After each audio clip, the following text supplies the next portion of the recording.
So we're going to go pretty quickly through these last two recommendations. I suppose these are more sort of general recommendations, less mathematical in a way.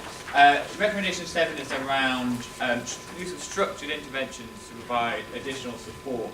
There's a lot more in the guidance report on this, but I'm just going to pick up on a couple of things. I'm really interested in this question whenever we do an intervention of what will the pupils miss.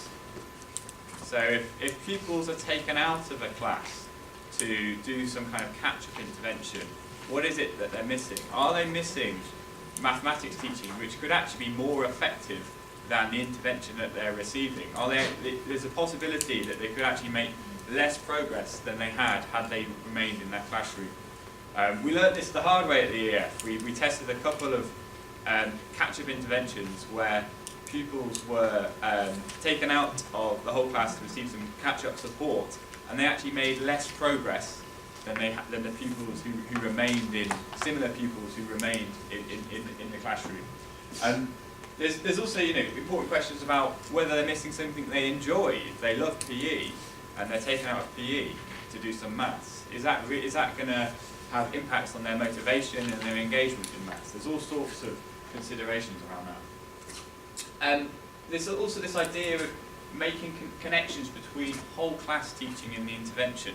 Sometimes when we see interventions not working as well, a pupil can be doing one thing in the intervention, another thing in the whole class, and it's very difficult for them to make connections between what's going on in each. And that's often because the teacher and the TA or the teacher who's doing the intervention aren't speaking to each other and aren't making those connections. So if the teachers aren't making those connections, how can the pupil? Lots more on that one. A lot of this recommendation is drawn from our work on TAs. So a lot of the thinking around interventions came from some trials we did on TAs, or not on TAs, but on interventions delivered by teaching assistants.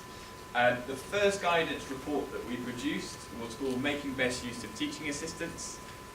It was in response to two bits of literature we had on the deployment of teaching assistants. There was a literature on how they're usually deployed in English classrooms, and this suggested that actually the pupils who spent the most time with a teaching assistant could make less progress than similar pupils who spent less time with a teaching assistant. It seemed that teaching assistants were being deployed in ways which was not helping learning and actually potentially harming pupils' progress. But we don't think this is a problem with teaching assistants themselves. It's all about how they're deployed and supported. And when we did some trials looking at programs and approaches which really deploy their TAs in a structured, well-supported way with adequate training in order to take on a pedagogical role, they could have positive impacts on pupils' learning. So this guidance report touches on those two evidence bases and uses them to make some recommendations about TA deployment. It's really there's a question.